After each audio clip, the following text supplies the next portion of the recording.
अथ मंत्रपाठः। ॐ सहनाववतु सहनौ भुनक्तु सह वीर्यं करवावहै तेजस्विनावधीतमस्तु मा विद्विषावहै। ॐ शान्तिः शान्तिः शान्तिः।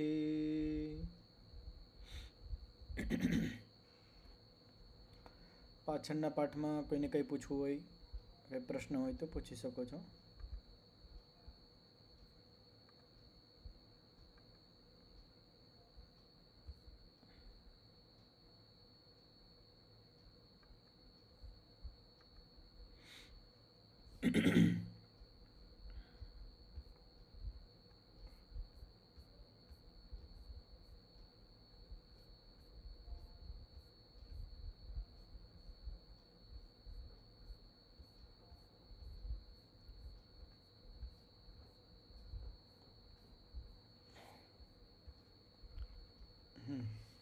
તો યોગ દર્શન વિભૂતિપાદનો 54મો સૂત્ર.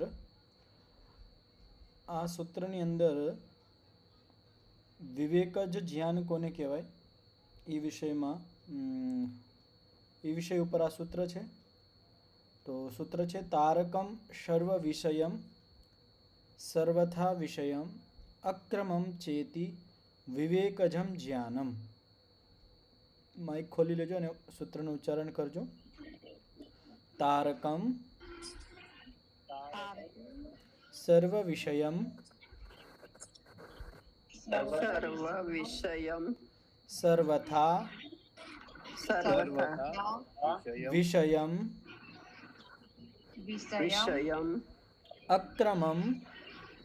અક્રમમ ચેતી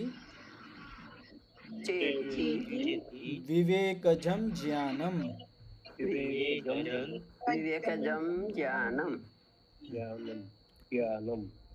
માઇક બંધ કરી લેજો. તો પહેલો શબ્દ છે તારકમ. તારકમ એટલે શું? તારકમ એટલે પોતાની પ્રતિભાથી જે ઉત્પન્ન જ્ઞાન થાય એને કહેવાય તારકમ. પાછળ પણ આ વિષય આવ્યો હતો. સર્વ વિષયમ, જે વિષય ઉપર આપણી દૃષ્ટિ હોય એ વિષય સંપૂર્ણપણે જે ગ્રહણ કરાવી દે, જેવું જ્ઞાન, એ વિષયમાં આપણે વિષય સાથે જોડાયા અને વિવેક જ જ્ઞાન એ સંપૂર્ણ વિષયને ગ્રહણ કરાવી દે છે, એવું વિવેક જ જ્ઞાનમાં સામર્થ્ય હોય છે. સર્વથા વિષયમ, અને એ જે વિષય છે એને બધી પ્રકારથી સંપૂર્ણપણે ગ્રહણ કરાવે છે. અક્રમમ ચેતી, અને વિવેક જ જ્ઞાન વગર ક્રમનું હોય છે, એટલે ત્યાં ક્રમ નથી હોતો, બધું જ્ઞાન એક સાથે એને થાય છે. તો આને આપણે વ્યાસભાષ્યના માધ્યમથી સમજીએ. વ્યાસભાષ્ય છે તારકમ ઇતિ સ્વપ્રતિભા ઉત્પન્નમ અનૌપદેશિકમ ઇત્યર્થઃ. તો તારકમ ઇતિ કિમ? તો પોતાની પ્રતિભાથી, પોતાની કુશળતાથી જે જ્ઞાન ઉત્પન્ન થાય છે એને તારક કહેવાય. આપણે કહેવાય ને કે આ તાર દીધો, મને તારી દ્યો. તારકમ જ્ઞાન એવું હોય જે પોતાના પ્રતિભાથી, કુશળતાથી એ ઉત્પન્ન થાય. અનૌપદેશિકમ, અનૌપદેશિકમ એટલે જેમાં કોઈ ઉપદેશની આવશ્યકતા નથી રહેતી. અત્યારે આપણે જે ધ્યાન કરતા હોય તો આપણે શાસ્ત્ર વાંચીને, જે આચાર્યો વિદ્વાનો છે એના ઉપદેશ સાંભળીને પછી આપણને બધું જ્ઞાન થતું હોય. આધ્યાત્મિક જ્ઞાન, ગમે એ વિષયક જ્ઞાન છે, અન્ય વિષય છે તો ત્યાં એના અધ્યાપકો ભણાવતા હોય એનાથી જ્ઞાન થાય. તો ત્યાં ગમે ઉપદેશક હોય અને એના ઉપદેશના માધ્યમથી આપણને જ્ઞાન થાય છે, ભણાવનાર હોય છે. પણ તારકમ જ્ઞાન એવું હોય જે પોતાના પ્રતિભાથી ઉત્પન્ન થાય, ત્યાં કોઈના ઉપદેશની આવશ્યકતા નથી રહેતી. એટલી બધી બુદ્ધિની અંદર કુશળતા આવી જાય છે કે એક ઓટોમેટિક જ એના અંદરથી એ જ્ઞાન ઉત્પન્ન થાય છે. અને એ કંઈ સામાન્ય જ્ઞાન નથી હોતું. જેવી રીતે આપણે વિચારતા અમુક વાર આપણને ક્યાંક અટકાઈ ગયા હોય તો એનો આપણને રસ્તો સૂઝાઈ જાય, એ તો જ્ઞાનમાં વિશેષ જ્ઞાન કહી શકીએ આપણે. પણ તારક જ્ઞાન તો બહુ ઊંચું જ્ઞાન છે. તો જો તારક છે એ પોતાના પ્રતિભાથી વગર ઉપદેશે ઉત્પન્ન થાય છે. સર્વ વિષયત્વાત ન અસ્ય કિંચિત અવિષયીભૂતમ ઇત્યર્થ. અને જે આ જે વિવેક જ જ્ઞાન છે એની એક વિશેષતા બતાવવામાં આવે છે કે સર્વ વિષય હોય. સર્વ વિષય એટલે શું? ન અસ્ય કિંચિત અવિષયભૂતમ ઇત્યર્થ.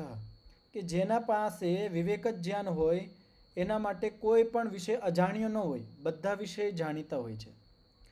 હવે આના સર્વ વિષયના બે પ્રકાર આપણે અર્થ કરી શકીએ.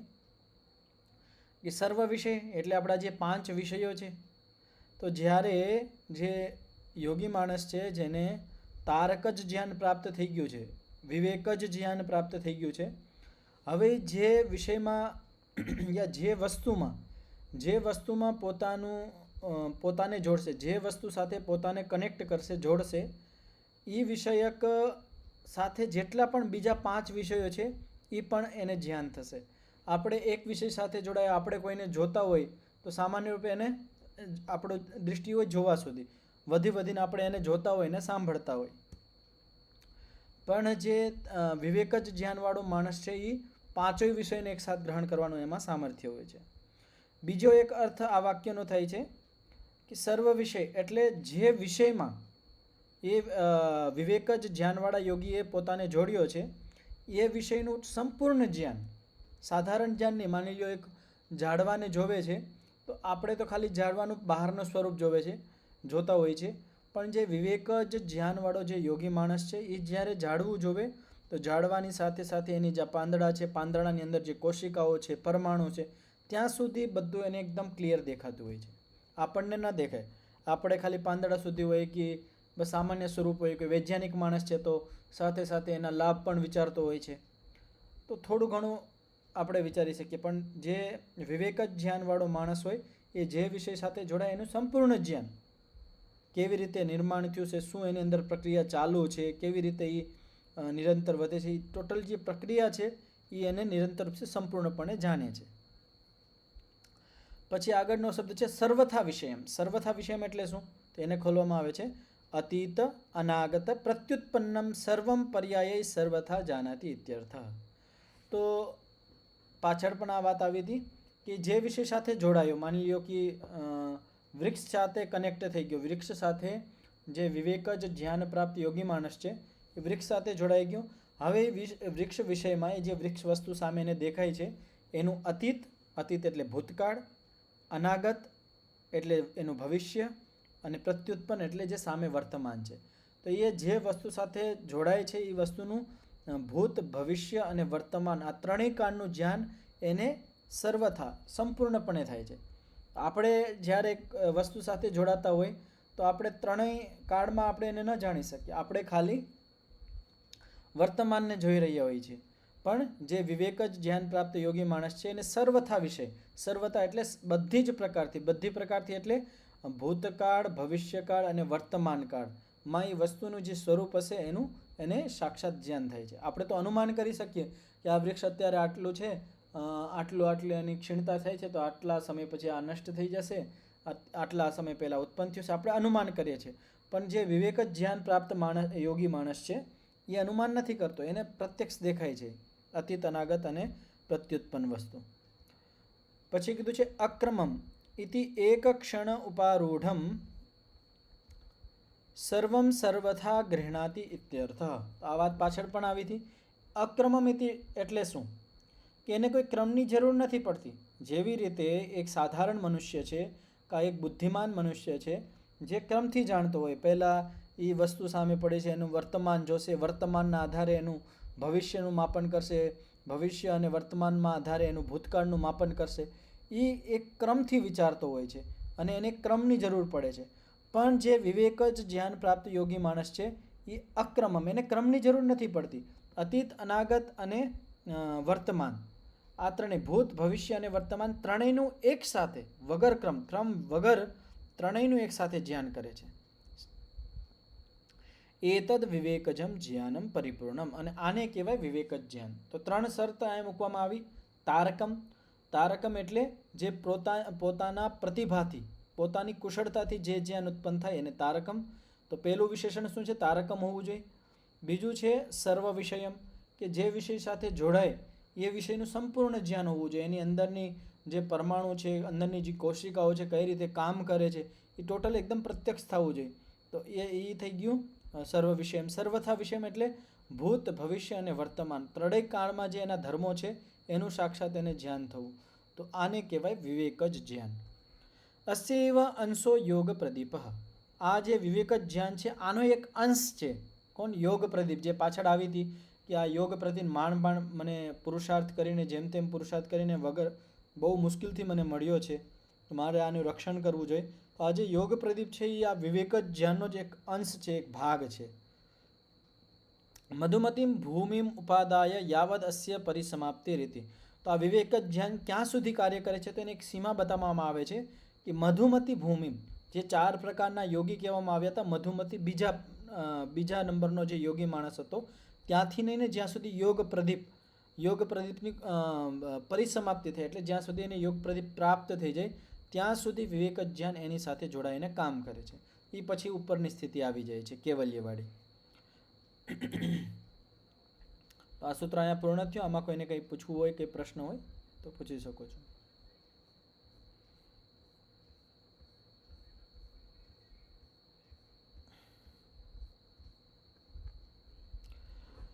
હવે આ જે વિભૂતિપાદ છે એનો છેલ્લો સૂત્ર છે, 55મો સૂત્ર. સત્વ પુરુષયો શુદ્ધિ સામ્યે કેવલ્યમ ઇતિ. તો માઇક ખોલી લેજો, સૂત્રનું ઉચ્ચારણ કરજો. સત્વ પુરુષયો શુદ્ધિ સામ્યે કેવલ્યમ ઇતિ.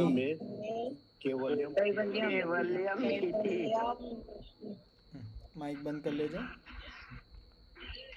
હવે કહેવામાં આવ્યું છે કે સત્વ પુરુષયો, સત્વ એટલે બુદ્ધિ, પુરુષ એટલે જીવાત્મા. બુદ્ધિ અને જીવાત્મા શુદ્ધિ સામ્ય, શુદ્ધિની સમાનતા, જ્યારે બુદ્ધિની સમાનતા થઈ જાય છે એટલે બુદ્ધિ અને જીવાત્મા બંને વસ્તુની અંદર શુદ્ધિની જ્યારે સમાનતા થઈ જાય ત્યારે કેવલ્ય થાય છે.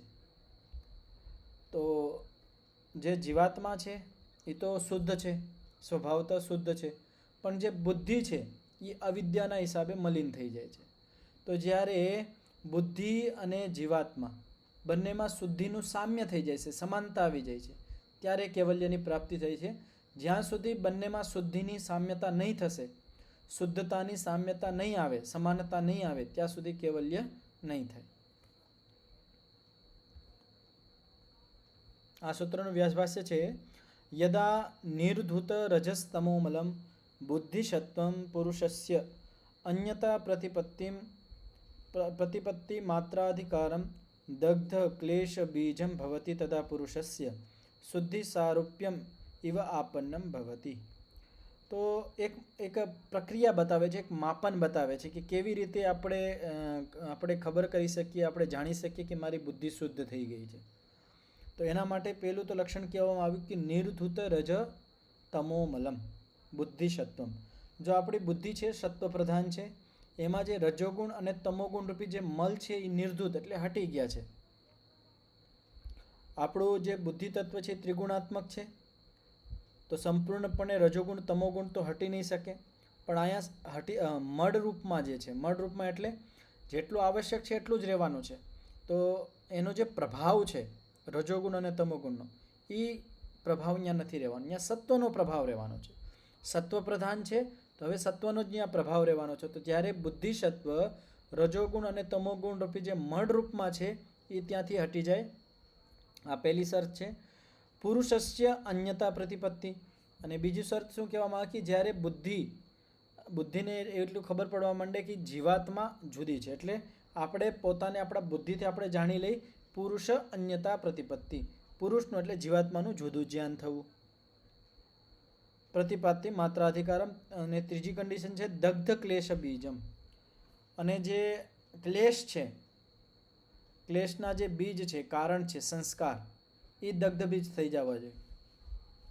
તો ત્રીજી શરત છે કે જ્યારે આપણા ચિત્તની અંદર જે ક્લેશના બીજ કારણ છે, કારણ એટલે સંસ્કારો છે, એ જ્યારે દગ્ધ થઈ જાય, બળી જાય, તદા પુરુષસ્ય શુદ્ધિર સારૂપ્યમ ઇવ આપન્નમ. ત્યારે જીવાત્માની જેમ શુદ્ધિ સારૂપ્યમ બુદ્ધિસત્વમ આપન્નમ ભવતી.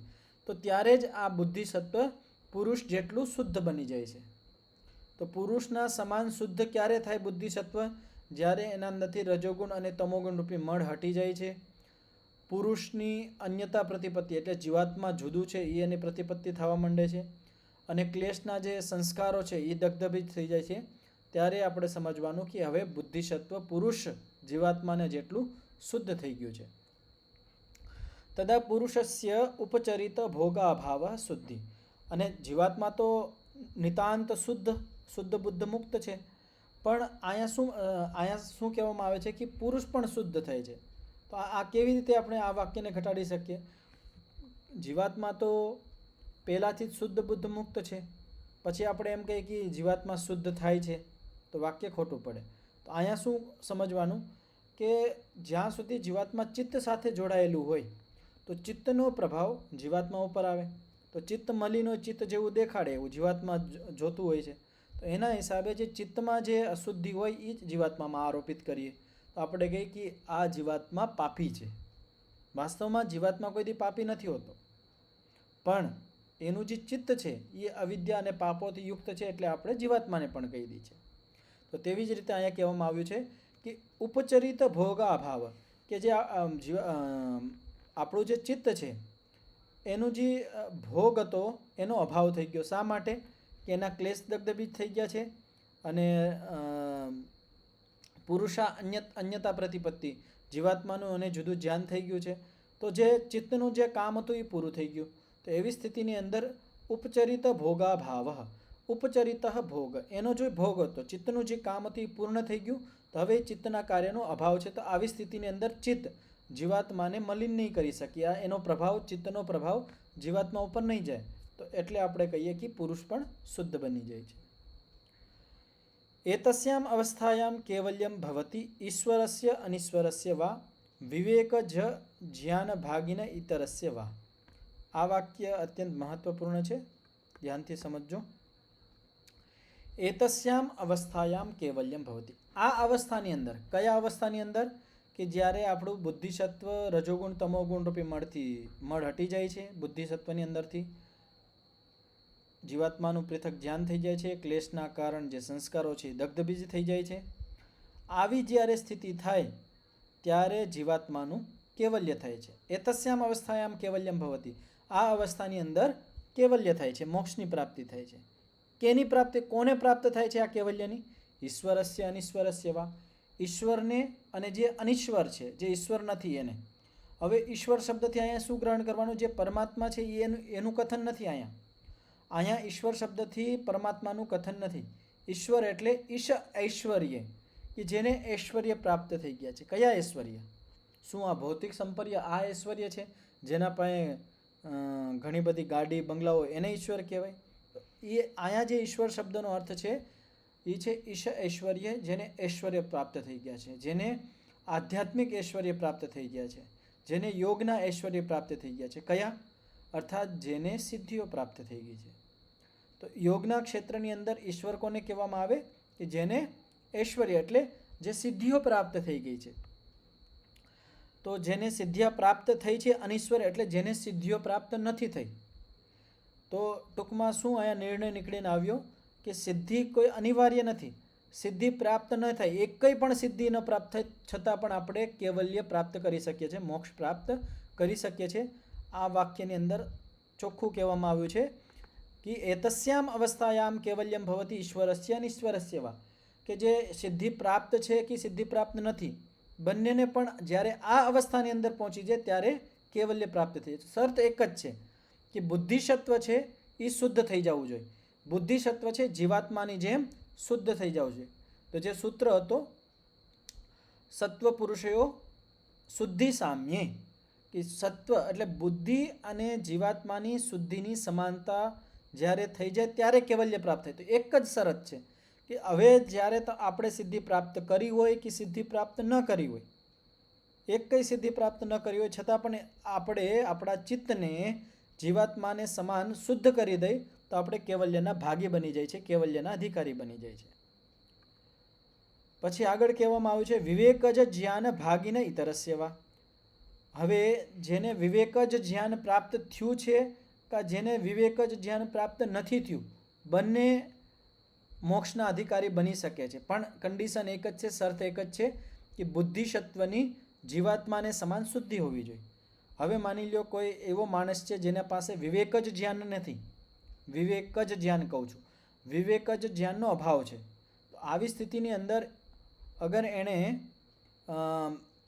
જે પોતાની જે બુદ્ધિ છે, મન છે, ચિત્ત છે, એને પવિત્ર કરી દીધું, સંપૂર્ણ પવિત્ર કરી દીધું અને જીવાત્માને સમાન એની શુદ્ધિની સમાનતા લાવી દીધી. તો આવી સ્થિતિની અંદર વગર વિવેક જ્ઞાન વગર પણ એ મોક્ષનો કેવલ્યનો અધિકારી બની જાય છે. તો ટૂંકમાં આપણે કહી કે સિદ્ધિઓ અને વિવેક જ જ્ઞાન આ બે વૈકલ્પિક છે, અનિવાર્ય નથી કે આ પ્રાપ્ત થશે તોય આપણે કેવલ્યના અધિકારી બનશું. આ પ્રાપ્ત ન થાય છતાં પણ આપણે મોક્ષ પ્રાપ્ત કરી શકીએ છીએ. નહીં દગ્ધ ક્લેશ બીજસ્ય જ્ઞાને પુનરપેક્ષા કાચિદ અસ્તિ. હવે એક વસ્તુ કહેવામાં આવે છે કે જે યોગી માણસ દગ્ધ ક્લેશ બીજસ્ય, જો ક્લેશના જે કારણ છે, સંસ્કારો છે, એને દગ્ધ બારી નાખે છે, તો એવો જે યોગી માણસ છે એને જ્ઞાનની અપેક્ષા નથી રહેતી. હવે નવા જ્ઞાનની એને આવશ્યકતા નથી એના જીવનમાં, નવા જ્ઞાનની ઉપયોગિતા નથી. શા માટે? જ્ઞાનથી એનું કામ શું હતું? જ્ઞાનથી એના અંદર જે અવિદ્યા હતી, ક્લેશ હતા, એને જ દગ્ધ કરવાનું કામ હતું. તો હવે જ્યારે એના ક્લેશ દગ્ધ થઈ ગયા છે, દગ્ધ બીજ બની ગયા છે, તો આવી સ્થિતિની અંદર નવા જ્ઞાનની એને આવશ્યકતાઓ નથી.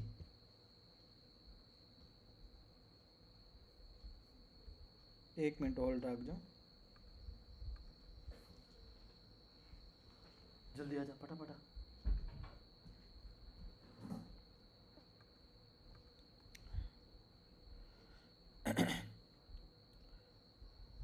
તો નહીં દગ્ધ ક્લેશ બીજસ્ય જ્ઞાને પુનર અપેક્ષા કાચિદ અસ્તિ. તો જેને ક્લેશોને દગ્ધબીજ કરી દીધા છે, એના સંસ્કારોને દગ્ધબીજ કરી દીધા છે, હવે એને જ્ઞાનની આવશ્યકતા નથી રહેતી. સત્વશુદ્ધિ દ્વારેણ એતત સમાધિજમ ઐશ્વર્યમ જ્ઞાનમ ચ ઉપક્રાંતમ. આ વાક્ય શું કહે છે? સત્વશુદ્ધિ દ્વારેણ, સત્વ એટલે બુદ્ધિની શુદ્ધિના માધ્યમથી, બુદ્ધિને જ્યારે આપણે શુદ્ધ કરી લઈ તો બુદ્ધિ શુદ્ધિના માધ્યમથી તદ સમાધિજમ ઐશ્વર્યમ, સમાધિથી જે ઐશ્વર્ય પ્રાપ્ત થાય, ઐશ્વર્ય એટલે સમાધિના માધ્યમથી જે સિદ્ધિઓ પ્રાપ્ત થાય છે, અને જ્ઞાન એટલે જે વિવેક જ જ્ઞાન પ્રાપ્ત થાય છે, ઉપાક્રાંતમ એનાથી પણ આગળ વધી જાય છે, આનું પણ અતિક્રમણ કરી દે છે. તો મુખ્ય કાર્ય શું રહી ગયું હવે આપણું? કે સત્વ શુદ્ધિ એટલે આપણું જે ચિત્ત છે, આપણી જે બુદ્ધિ છે, એને શુદ્ધ કરવાની, એમાં જે મલિનતા છે, અવિદ્યા છે, એને દૂર કરવાની. આપણે સત્વ શુદ્ધિ કરી લઈ, બુદ્ધિને શુદ્ધ કરી લઈ, તો બુદ્ધિ શુદ્ધિના દ્વારથી એટલે બુદ્ધિ શુદ્ધિના માધ્યમથી આપણે જે સમાધિ જે સિદ્ધિઓ છે, ઐશ્વર્ય છે, અને જે વિવેક જ જ્ઞાન છે, એનું પણ આપણે અતિક્રમણ કરી જાય છે, એને પણ આપણે ટપી જાય છે, એની જરૂરત આપણને પડતી નથી. પરમાર્થસ્તુ જ્ઞાનાદ અદર્શનમ નિવર્તતે. તો હવે જે સત્વશુદ્ધિની વાત છે કે સત્વશુદ્ધિ એટલે બુદ્ધિને શુદ્ધ કરવી જોઈએ. તો બુદ્ધિની અંદર મલિનતા શું છે? તો અવિદ્યારૂપી મલિનતા છે. તો બુદ્ધિના અંદર, આપણા ચિત્તની અંદર જે અવિદ્યારૂપી મળ છે, અશુદ્ધિ છે, એને દૂર કેવી રીતે કરવું? એના માટે કહેવામાં આવ્યું છે પરમાર્થતસ્તુ. છેલ્લે વસ્તુત વાસ્તવિક જે સ્થિતિ છે એ શું છે? પ્રેક્ટિકલ જે સ્થિતિ છે એ છે જ્ઞાનાત અદર્શનમ નિવર્તતે. જ્ઞાનથી જ અદર્શન, અદર્શન એટલે અવિદ્યા, અજ્ઞાન નિવર્તતે નીકળી જાય છે, દૂર થઈ જાય છે. તો આપણા ચિત્તની અંદર, આપણા બુદ્ધિની અંદર જે અવિદ્યા છે, અજ્ઞાન છે, એને દૂર કરવું હોય તો એનો એક જ માર્ગ છે કે જ્ઞાનથી આપણે એને દૂર કરી શકીએ. જ્ઞાન એટલે કયું જ્ઞાન? જે શાસ્ત્રોક્ત ઋષિઓનું જે જ્ઞાન છે, વેદોનું જે જ્ઞાન છે, એ જ્ઞાનના માધ્યમથી આપણે આપણા અંદર જે અદર્શન છે, અવિદ્યા છે, અજ્ઞાન છે, એને આપણે નીકાળીને આપણે પોતાની જે બુદ્ધિ છે એને શુદ્ધ કરી શકીએ છીએ. તસ્મિન નિવૃત્તે, એના નીકળી જવા પછી કે બુદ્ધિમાંથી અવિદ્યા જ્યારે નીકળી જાય ત્યારે ન સંતિ ઉત્તરે ક્લેશા. હવે કારણ કાર્યનો વ્યવહાર સમજાવવામાં આવે છે. તસ્મિન નિવૃત્તે સતી, જ્યારે આપણા બુદ્ધિના અંદરથી અજ્ઞાન અવિદ્યા નીકળી જાય છે, દૂર થઈ જાય છે, તો તો ન સંતિ ઉત્તરે ક્લેશ, ત્યારે આગળ ક્લેશ પણ નથી રહેતા. ક્લેશ શા માટે રહે છે? અવિદ્યાના કારણે. જ્યાં સુધી અવિદ્યા હશે ત્યાં સુધી આપણા ચિત્તમાં ક્લેશ પણ હશે. અને ક્લેશનું કારણ શું છે? અવિદ્યા છે. અવિદ્યાને દૂર કરી દેશું તો ક્લેશ દૂર થઈ જશે. ક્લેશા અભાવાત કર્મ વિપાક અભાવ. અને જ્યાં સુધી ક્લેશ હશે ત્યાં સુધી કર્મનો વિપાક છે. જે કર્મના જે ફળ મળે, આપણું કર્માશયનું જે ફળ મળે છે, આપણને જન્મ મરણ અને આ બધા જે કર્મોના જે આપણને ફળ મળે છે એ કેના કારણે મળે છે? એનું કારણ શું છે? કર્મ વિપાકનું કારણ શું છે? ક્લેશ. તો જ્યારે ક્લેશ હટી જાય તો કર્મ વિપાકનો પણ અભાવ થઈ જશે.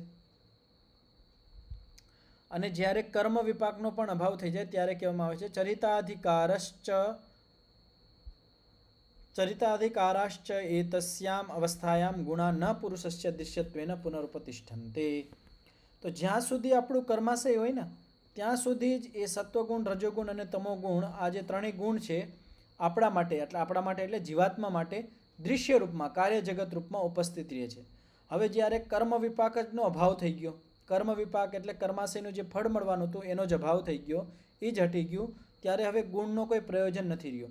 તો સત્વગુણ, રજોગુણ અને તમોગુણ એ હવે આપણા માટે, જે જીવાત્માએ કર્મના વિપાકનો અભાવ કરી દીધો છે એના માટે એ દૃશ્યના રૂપમાં ઉપસ્થિત નહીં થાય, એટલે કાર્ય જગત રૂપમાં ઉપસ્થિત નહીં થાય. એટલે ટૂંકમાં કહીએ તો એ જે આપણા જે ત્રિગુણાત્મક સંસાર છે, તો આપણી બુદ્ધિ પણ કેનાથી બની છે? સત્વગુણ, રજોગુણ અને તમોગુણ. તો હવે દૃશ્ય રૂપમાં નહીં આવે, એટલે બુદ્ધિ ચિત્તનું પાછું નિર્માણ નહીં થશે, ચિત્ત પ્રકૃતિમાં વિલય થઈ જશે. તો એક વખત પાછું આને જોઈએ આપણે, કારણ કાર્ય સંબંધ. જ્ઞાન છે એ અજ્ઞાનને હટાવે, અવિદ્યાને હટાવે. અવિદ્યા હટી જાય તો ક્લેશ હટી જાય, ક્લેશ હટી જાય તો કર્મ વિપાક હટી જાય, અને કર્મ વિપાક હટી જાય તો જે ગુણ છે એ કાર્ય જગત રૂપમાં આપણા જીવાત્મા માટે ઉપસ્થિત થતા હતા એની ઉપસ્થિતિ હટી જાય તો આપણે મુક્ત થઈ જાય. તત્પુરુષસ્ય કેવલ્યમ. તો આવી સ્થિતિની અંદર એ જીવાત્માનું કેવલ્ય થઈ જાય છે. તદા પુરુષ સ્વરૂપ માત્ર જ્યોતિર અમલઃ કેવલી ભવતી. તો આ સ્થિતિની અંદર પુરુષ એટલે જીવાત્મા સ્વરૂપ માત્ર જ્યોતિ, પોતાના સ્વરૂપમાં સ્થિત થઈ જાય છે. અને કેવો રહે છે?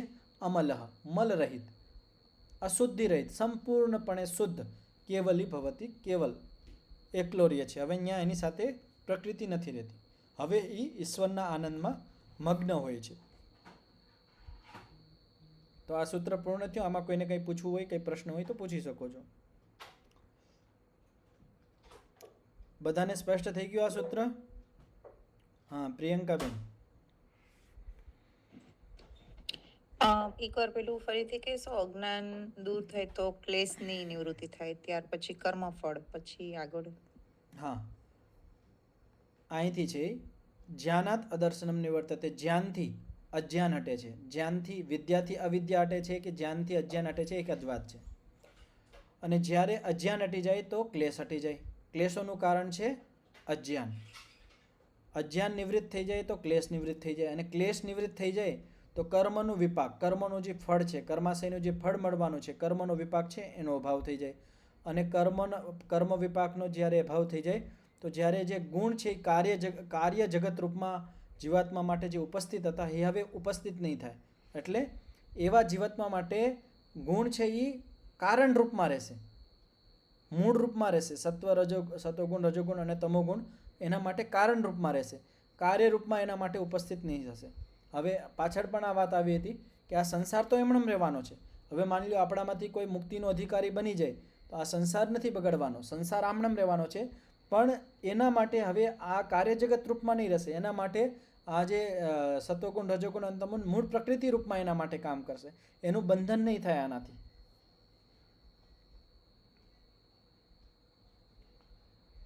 સ્પષ્ટ થઈ ગયું પ્રિયંકાબેન?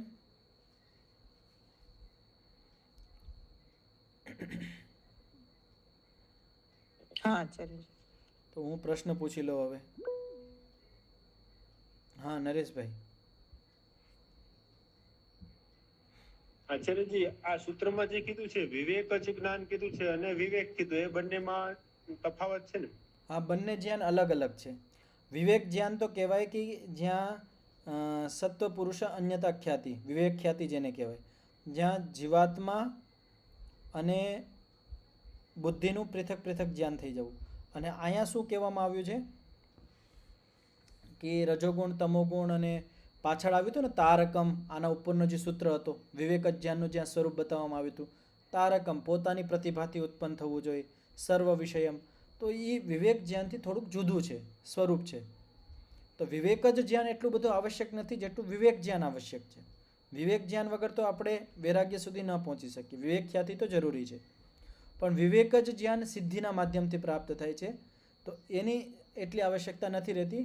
છતાં પ્રાપ્ત થઈ જાય તો સારું છે, અને ન થાય તો પણ એના વગર પણ આપણે મોક્ષના અધિકારી બની શકીએ છીએ. બીજું આચાર્ય એ પૂછવાનું હતું કે શાબ્દિક રૂપે તો આપને બધી વસ્તુ ખબર પડી જાય છે કે આ આત્મા છે, અલગ છે, ઓલું છે, ઓલું છે. ટૂંકમાં જે આ વિવેક જ્ઞાન કે છે એમાં તો એને સ્પષ્ટપણે તમને દ્રશ્ય થઈ જાય ને એ ટાઈપનું હોય ને. અત્યારે તો આપણી પાસે શાબ્દિક જ્ઞાન જ કહી શકાય ને. શાબ્દિક જ્ઞાન છે. આત્મા છે ને આપણું ચિત્ત છે એ અલગ છે, આપણે પ્રકૃતિથી અલગ છે, આ છે એ છે, બધું ટૂંકમાં જે વાક્યો છે એ તો આપણે અત્યારે શાબ્દિક રૂપે તો ખબર પડી ગયા કે આ રીતનું હોય છે એમ. જી જી, તો એ તો ખાલી શાબ્દિક જ્ઞાન જ થયું ને એમ. આ શાબ્દિક જ્ઞાન જ છે. જેવી રીતે માની લ્યો કે આપણે કોઈ દેશની ચર્ચા કરતા હોય જ્યાં આપણે ગયા જ ન હોય, અહીંયા આવું છે ને એવું છે ને આપણે એની વાત કરીએ, અહીંયા જવાથી આપણને આ જોવા મળશે ને ઓલું જોવા મળશે, તો આપણે હવે એ શાબ્દિક રૂપમાં જોઈએ છે, અને ત્યાં જઈને આપણે પ્રત્યક્ષ કરીએ એ પ્રત્યક્ષ છે. તો અત્યારે આપણે આ શાબ્દિક જ્ઞાન રહી છે, ને અહીંથી આપણે યાત્રા ચાલુ કરીએ અને ત્યાં પ્રત્યક્ષ સુધી પહોંચીએ એ વાસ્તવિક જ્ઞાન છે. આપ તો શબ્દ પ્રમાણ રૂપમાં છે, શાબ્દિક જ્ઞાન છે. જેવી રીતે કોઈ નવી વસ્તુ છે અને નવી વસ્તુના વિષયમાં આપણે કંઈક જાણતા હોય, કોઈ બીજો આપણને બતાવતો હોય, એ વસ્તુ આપણે જોઈ નથી, હવે એ વસ્તુ બતાવે છે, પછી બતાવ્યા પછી વસ્તુને મેળવવા માટે આપણે દુકાન કે પછી જ્યાં જગ્યાએ એ વસ્તુ મળતી હોય ત્યાં આપણે જઈને એ વસ્તુને પ્રાપ્ત કરીને પછી એનો લાભ લઈએ છીએ. તેવી જ રીતે આ શાસ્ત્રોની અંદર શાબ્દિક રૂપમાં સ્વરૂપ બતાવવામાં આવે છે કે આવી આવી સ્થિતિ હોય છે. આ શાબ્દિક રૂપમાં બતાવી દે. હવે આને મેળવવા માટે પુરુષાર્થ કરવો પડે, ત્યાં સુધી પહોંચવું પડે, સ્થિતિ સુધી પહોંચવું પડે, ત્યારે એનો આપણને પ્રત્યક્ષ લાભ મળે છે.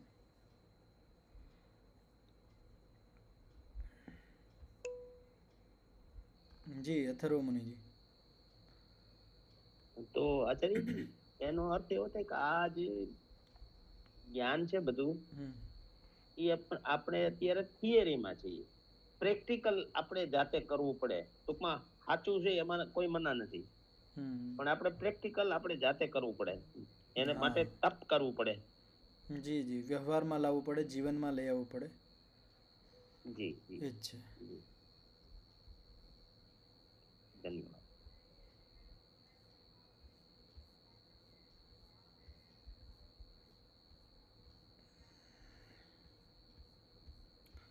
હવે યોગ દર્શનનું ચોથું પાદ, છેલ્લું પાદ. આ પાદનું નામ છે કૈવલ્ય પાદ. તો નામથી જ આપણને ખબર પડે છે કે આ પાદની અંદર શું હશે, કૈવલ્યની ચર્ચા હશે. અત્યાર સુધી તો ઉપર 3 પાદોમાં કૈવલ્ય કેવી રીતે મેળવવું, કેવી રીતે કૈવલ્ય સુધી પહોંચી શકીએ, બધા રસ્તાઓ, બધા ઉપાયો હતા. હવે કૈવલ્યનું આગળ આ પાદની અંદર પ્રધાન રૂપમાં, મુખ્ય રૂપમાં કૈવલ્યનો વિષય હશે. એના વિષયમાં આપણને જાણવા મળશે. તો પ્રથમ સૂત્ર છે જન્મ ઔષધિ મંત્ર તપઃ સમાધિજા સિદ્ધયઃ. માઇક ખોલી લેજો, સૂત્રનું ઉચ્ચારણ કરજો. જન્મ ઔષધિ મંત્ર તપઃ સમાધિજાઃ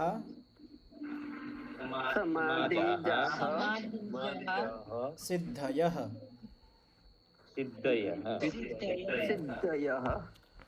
તો અહીંયા ઘણી બધી વખત માણસોને એવો ભ્રમ થઈ જાય છે કે જે માણસ સિદ્ધિ પ્રાપ્ત હોય એ યોગી માણસ હોય. કારણ કે અત્યાર સુધી આપણે જો ઉપર ત્રીજા પાદની અંદર ભણ્યા એમાં યોગી માણસની જ ચર્ચા હતી કે જે યોગી છે એ સમાધિના માધ્યમથી સિદ્ધિઓ પ્રાપ્ત કરે છે. હવે સંસારની અંદર કોઈ આપણને સિદ્ધિવાળો માણસ મળી જાય જેને સિદ્ધિ પ્રાપ્ત હોય, તો એની સિદ્ધિ જોઈને આપણે એવું કહી દઈએ કે આ યોગી માણસ છે, આ સિદ્ધ પુરુષ છે, તો એ સાચું નથી. કારણ કે સિદ્ધિ ખાલી સમાધિથી પ્રાપ્ત ના થાય, બીજા પણ રસ્તાઓ છે જેના માધ્યમથી સિદ્ધિઓ પ્રાપ્ત થાય છે.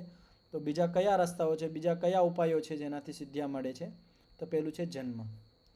તો ઘણા બધાઓને જન્મજાત સિદ્ધિઓ પ્રાપ્ત થાય છે. આપણે સાંભળેલું પણ હશે, સમાજમાં ઘણા બધા ઉદાહરણો પણ સાંભળવામાં આવતા હોય છે કે આને જન્મથી આના શક્તિ એવું સામર્થ્ય છે. ઘણા બધા નાના બાળકો હોય છે અને થોડાક જેમ જેમ મોટા થાય તો એની અંદર એવી શક્તિ આવતી જતી હોય.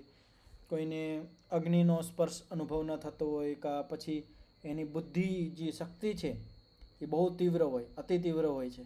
તો આપણને એકદમ આશ્ચર્ય લાગે છે કે આટલી બધી, આટલા નાના છોકરાની અંદર આટલી તીવ્ર બુદ્ધિ કેમ છે? તો એ પણ એક પ્રકારની સિદ્ધિ જ છે કે થોડીક આપણે એટલે ઝપટથી ઘણા બધા શબ્દો બોલતા હોય એ ફટાફટ એને બધા યાદ રહી જાય છે.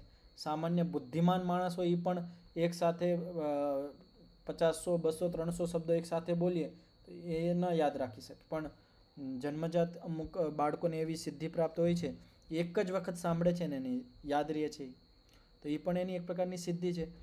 તો જન્મથી પણ સિદ્ધિઓ મળતી હોય છે, જન્મજાત. પછી છે ઔષધિ. ઔષધિના ખાવાથી કાં લગાવવાથી પણ ઘણી બધી સિદ્ધિઓ પ્રાપ્ત થાય છે. પછી છે મંત્ર. મંત્રનું અનુષ્ઠાન કરવાથી, મંત્રનો જાપ કરવાથી પણ સિદ્ધિઓ પ્રાપ્ત થાય છે. પછી છે તપ. તો તપના માધ્યમથી પણ સિદ્ધિઓ પ્રાપ્ત થાય. તો જન્મ, ઔષધિ, મંત્ર અને તપ, આ 4 અને 5 છે સમાધિ. તો આ 5 પ્રકારથી સિદ્ધિઓની પ્રાપ્તિ થાય છે. તો વ્યાસભાષ્ય જોઈએ આપણે આનું. દેહાંતરિતા જન્મના સિદ્ધિ. કે દેહાંતર, આ દેહ છોડીને આપણે જ્યારે બીજા દેહમાં જાય તો એવી રીતે જ્યારે જીવાત્મા દેહાંતરમાં પ્રાપ્તિ થાય એટલે બીજો જન્મ જ્યારે એને મળે છે ત્યારે સાથે સાથે સિદ્ધિઓ મળે છે, એને કહેવાય જન્મના સિદ્ધિ. અર્થાત જેને જન્મના સાથે સાથે સિદ્ધિ મળે એ સિદ્ધિને કહેવાય જન્મના સિદ્ધિ. હવે અહીંયા જન્મના સિદ્ધિ કેવી રીતે હોઈ શકે? તો આમાં થોડી અલગ અલગ વિચારણાઓ મળે છે, અલગ અલગ દૃષ્ટિકોણ જોવા મળે છે. ઘણા બધા એવું કહેતા હોય છે કે જન્મના એટલે પૂર્વ જન્મોમાં એને સમાધિના માધ્યમથી ઘણી બધી સિદ્ધિઓ પ્રાપ્ત કરી લીધી હતી, એ પછી એની મૃત્યુ થઈ ગઈ હશે, એનું શરીરનો સમય પૂરો થઈ ગયો હશે, એ પછી એની મૃત્યુ થઈ ગઈ. તો જે સિદ્ધિઓ એને પ્રાપ્ત કરી લીધી હતી પાછળના જન્મમાં, એ સિદ્ધિ એને અહીંયા જન્મથી પ્રાપ્ત થઈ ગઈ. તો આપણે બીજો જે દૃષ્ટિકોણ છે એમાં એક એવું છે કે જન્મના સિદ્ધિ એટલે કે કર્મના માધ્યમથી, એનું કર્માશય એટલું બધું સારું છે કે એને કર્માશયના હિસાબે ઈશ્વર એને એવી સિદ્ધિઓ આપે છે. સિદ્ધિ એટલે શું? સિદ્ધિ એટલે જે આપણું શરીર છે અને ઇન્દ્રિય છે એના જે ગુણ છે, એની જે શક્તિઓ છે, એનું ઉત્કર્ષ થઈ જવું, એનું જ નામ સિદ્ધિ છે. કે આપણે આંખથી આપણે સામાન્ય માણસ આટલું જોઈ શકતા હોય, પણ સિદ્ધ પુરુષ છે એની જે આંખની જે શક્તિ છે, સામર્થ્ય છે, એ દૂર સુધી વધી જાય, દીવાર પાછળનું પણ જોઈ શકે. તો સિદ્ધિ એટલે શરીર અને ઇન્દ્રિયોના જે ગુણ છે, શક્તિઓ છે, એનું ઉત્કર્ષ થઈ જવું, એ વધી જવી, એનું નામ જ સિદ્ધિ છે. તો સારું કર્માશય હોય, એને સારા કર્મ કરેલા હોય તો કર્મના આધારે પણ ઈશ્વર જન્મથી જ એની ઇન્દ્રિયોની અંદર, એના શરીરની અંદર એવી શક્તિ સામર્થ્યો આપે છે, જે સિદ્ધિ રૂપમાં આપણે કહેતા હોય છે. અત્યારે વિદેશોમાં પણ ઘણી બધી જગ્યાએ કહેતા કે આ બાળક સ્પેશિયલ છે, આની અંદર સુપર પાવર છે. એટલે સુપર પાવર એટલે એ ફટાફટ યાદ કરી શકતો હોય, બીજા કામ એવા હોય જો તે તીવ્રતાથી કરી શકતો હોય, તો એ રૂપમાં. તો જે પહેલી વિચારણા છે, પહેલો દૃષ્ટિકોણ છે કે પૂર્વજન્મમાં એને સમાધિના માધ્યમથી સિદ્ધિ પ્રાપ્ત કરી હતી અને પછી મૃત્યુ પછી હવે એને જે જન્મ થયો ત્યાંથી એ જ સિદ્ધિઓ પ્રાપ્ત થઈ ગઈ, તો એને અહીંયા ગણવાની આવશ્યકતા નથી. શા માટે? એ તો સમાધિ જ સિદ્ધિમાં જ આવી જાય. જન્મ થઈ ગયો છે પણ એ તો એને સમાધિમાં પ્રાપ્ત કરી લીધી હતી, તો જન્મ કહેવાથી કોઈ મતલબ નથી રહેતો, એને સમાધિ જ પણ આપણે કહી શકીએ. પણ અહીંયા જન્મના એટલે એનો જે કર્માશય સારો છે, એવા કર્મ સારા કરેલો છે, એના હિસાબે ઈશ્વર એને ફળ રૂપમાં એવી શક્તિ, એના જે ઇન્દ્રિયો છે, એનું જે શરીર છે, એમાં એવી વિશેષ શક્તિઓ પ્રદાન કરે છે. ઔષધિભિર અસુર ભવનેષુ રસાયનેન ઇત્યવમ આદિ. ઔષધિથી કઈ રીતે સિદ્ધિઓ પ્રાપ્ત થાય છે? તો એના માટે કે અસુર ભવન મેં ઔષધિના માધ્યમથી સિદ્ધિ પ્રાપ્ત થાય. અસુર ભવન કોને કહેવાય? જેને ખબર હોય હાથ ઊંચો કરજો. અસુર ભવન. અસુર કોને કહેવાય? અસુર રાક્ષસ. રાક્ષસ. અસુર ભવન એટલે થયું રાક્ષસોનું ભવન, રાક્ષસોનું ઘર. જેમ રાવણનું જે ઘર હતું, ભવન હતું, અસુર ભવન કહેવાતું. અસુર ભવન. અસુર ભવનના અંદર જ્યાં રાક્ષસો રહેતા હોય ત્યાં ઔષધિના માધ્યમથી સિદ્ધિઓ પ્રાપ્ત થાય. તો ઘણા બધા એવું પણ અર્થ લગાવી શકે છે કે જે રાક્ષસો હતા એ માયા કરતા, ઘણી બધી પ્રકારની માયાવી હતા રાક્ષસો. તે ઔષધિના માધ્યમથી એવી સિદ્ધિઓ પ્રાપ્ત કરી લેતા. તો એવું ઘણા બધા અનુમાન લગાવી શકે છે. પણ અહીંયા અસુર ભવનનો અર્થ શું છે? અસુર ભવન કહેવાય અસુરઃ પ્રાણ. પ્રાણ નામે શું પડે તમે? અસુરનો બીજો અર્થ છે પ્રાણ. પ્રાણના જે ભવન છે, જ્યાં પ્રાણ મળતા હોય એવો ભવન, જ્યાં પ્રાણની પ્રાપ્તિ થતી હોય એવો ભવન એટલે ચિકિત્સાલય. જે હોસ્પિટલ છે, ચિકિત્સાલયો છે, ત્યાં જે માણસના પ્રાણ જવાના હોય, પાછા પ્રાણ મળી જતા હોય, ત્યાં એની ઉપચાર થઈ જાય એટલે પ્રાણ પાછા મળી જાય, એના લાંબા પ્રાણ થઈ જાય. હજી ઉપચાર ન થાય, ચિકિત્સા ન જાય તો એના પ્રાણ વયા જતા હોય છે. તો અસુર ભવન એટલે પ્રાણોનું ભવન, જ્યાં પ્રાણ મળતા હોય છે, એટલે જ્યાં ચિકિત્સા થતી હોય છે. તો અસુર ભવનનો અર્થ છે ચિકિત્સાલય. ચિકિત્સાલયોની અંદર રસાયણ એટલે ઔષધિના માધ્યમથી સિદ્ધિઓ પ્રાપ્ત. રસાયણ કોને કહેવાય? પાછળ પણ ચર્ચા આવી હતી. જેમ ચ્યવનપ્રાશ છે, બ્રહ્મ રસાયણ છે, અલગ અલગ પ્રકારના ઘણા બધા રસાયણો આયુર્વેદ આદિ શાસ્ત્રોમાં વર્ણિત આવે છે, ઉલ્લેખ આવે છે એનો. તો રસાયણના માધ્યમથી પણ શરીરની અંદર શક્તિઓ વધી જાય છે. ચ્યવન ઋષિ હતા, એને ચ્યવનપ્રાશ નામનો રસાયણ બનાવીને એની જે વૃદ્ધાવસ્થા હતી એને પાછળ ધકેલી દીધી હતી. યુવા બની ગયા હતા એ. તો એના શક્તિને, એના શરીરની અંદર સામર્થ્ય વધી ગયું હતું, એનું શરીર કઠોર બની ગયું હતું, બળવાન થઈ ગયું હતું. તો આ જે એને શરીરની અંદર જે સિદ્ધિ પ્રાપ્ત થઈ ચ્યવન ઋષિના, એને ઔષધિના માધ્યમથી પ્રાપ્ત કરી હતી. તો ઘણા બધા એવા પહેલાં ઋષિમુનિઓ હતા જે રસાયણ અને ઔષધિના માધ્યમથી શરીરનું સામર્થ્ય વધારી લેતા, જેનાથી લાંબુ જીવી અને મોક્ષ માર્ગમાં વધારે પુરુષાર્થ કરી શકે.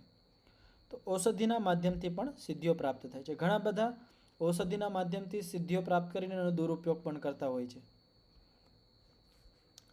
આના પછી છે મંત્રેર. ચાલુ રાખજો, લાઈટ વહી ગઈ છે.